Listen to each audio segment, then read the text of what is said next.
నిన్నటి రాత్రి నాకు రాబడిన సమాచారం పైన నేను అర్బన్ ఇన్స్పెక్టర్ గారు కలిసి గుట్టపల్లి దగ్గర ఉండే ఏరియాలో ఇల్లీగల్ మైన్స్ జరుగుతుందని తెలుసుకొని అక్కడికి వెళ్ళడం జరిగింది.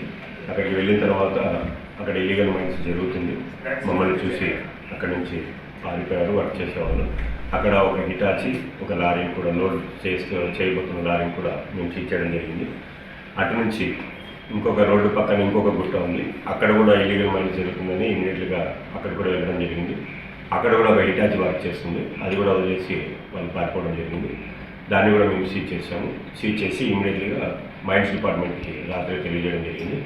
వాళ్ళు ఈరోజు ఉదయం వచ్చారు. మళ్ళీ ఈరోజు ఉదయం నేను మా ఇన్స్పెక్టర్ సిబ్బంది సహా మళ్ళీ ఆడ ఇల్లీగల్ మైన్స్ జరిగే చోటికి వెళ్ళి అక్కడ అంతా కూడా మైన్స్ డిపార్ట్మెంట్ వాళ్ళకి సహకరించి తదుపరి చర్యలు చట్ట ప్రకారం ఏమైతే తీసుకోవాలో వాళ్ళు మైన్స్ డిపార్ట్మెంట్ వాళ్ళు తీసుకుంటారు. వాళ్ళతో మేము పూర్తిగా సహకరిస్తున్నాము. అలాగే mines department plus police department కలిసి ఈ రైడ్స్ని చేయడం జరుగుతుంది. ఎవరికి ఇన్ఫర్మేషన్ వచ్చినా కూడా దయచేసి ప్రజలు కూడా మాకు సహకరిస్తున్నారు. ఇదే విధంగా సహకరిస్తూ ఇల్లీగల్ మైన్స్ కానీ అలాగే పీడిఎస్ రైస్ గురించి కానీ ఇంకా ఇతరత్ర ఏవైనా సరే ఇల్లీగల్ ఏవి జరుగుతున్నా కూడా మాకు ఇదే విధంగా మా దృష్టికి తెచ్చి మాకు సహకరించవలసిందిగా కోరుతున్నాము. ప్రజలకు కూడా విజ్ఞప్తి చేస్తున్నాము, ఎవరు కూడా ఇటువంటి ఇల్లీగల్ యాక్టివిటీస్ దయచేసి చేయొద్దండి. ఖచ్చితంగా చట్టరీత్యా కఠిన చర్యలు తీసుకుంటాము. ఇది చాలాసార్లు మేము హెచ్చరించడం జరిగింది, అయినా కొంతమంది ఛాన్స్ తీసుకుంటున్నారు. అది చేయొద్దని చెప్పి పదే పదే చెప్తున్నాము.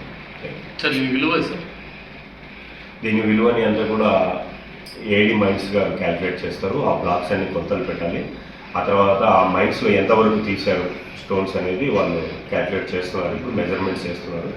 వేసిన తర్వాత ఎవరైతే ఇల్లీగల్ మైన్స్ చేస్తున్నారో వాళ్ళ మీద చట్టరీత్యా తీసి ఇంపోజ్ చేసే అవకాశం వాళ్ళకి. దాని ఓనర్లు నాకు ఐడియా లేదండి. ఒకరు అరవింద్ అని చెప్పారు, ఒక చోట అరవింద్ అని చెప్పారు, ఇంకొక చోట పేరు ఐడియా లేదు. అది కూడా మైన్స్ డిపార్ట్మెంట్లో వెరిఫై చేస్తాము. వాళ్ళకి మా వాళ్ళు కూడా ఇన్స్పెక్టర్ వాళ్ళు సహకరించి దాన్ని ఎవరైతే చేస్తున్నారో ఖచ్చితంగా వాళ్ళ మీద చర్యలు అయితే తీసుకోవాలి. సార్ ఇప్పటికి ఇక్కడ వచ్చేసి దాదాపు ఈ 2 క్వారీస్లలో దాదాపుగా 30 బ్లాకుల దాకా మనం రికగ్నైజ్ చేయడం జరిగింది. ఆ 30 బ్లాక్స్ అయితే ఉన్నాయి. శాంతిపురంలో సీజ్ చేసినవి కూడా శాంతిపురం పోలీస్ స్టేషన్ కాడ సీజ్ చేసి పెట్టడం జరిగింది మైన్స్ డిపార్ట్మెంట్ వాళ్ళే. దానికి కూడా కమర్షియల్ డిపార్ట్మెంట్కి ప్లస్ ఈ ట్రాన్స్పోర్ట్ డిపార్ట్మెంట్ కూడా ఆర్టీఓ కూడా రాయడం జరిగింది వాటి మీద. అలాగే మైన్స్ డిపార్ట్మెంట్ వాళ్ళు వాటి మీద కూడా కొలతలు వేసి పెట్టారు. అది కూడా వాళ్ళు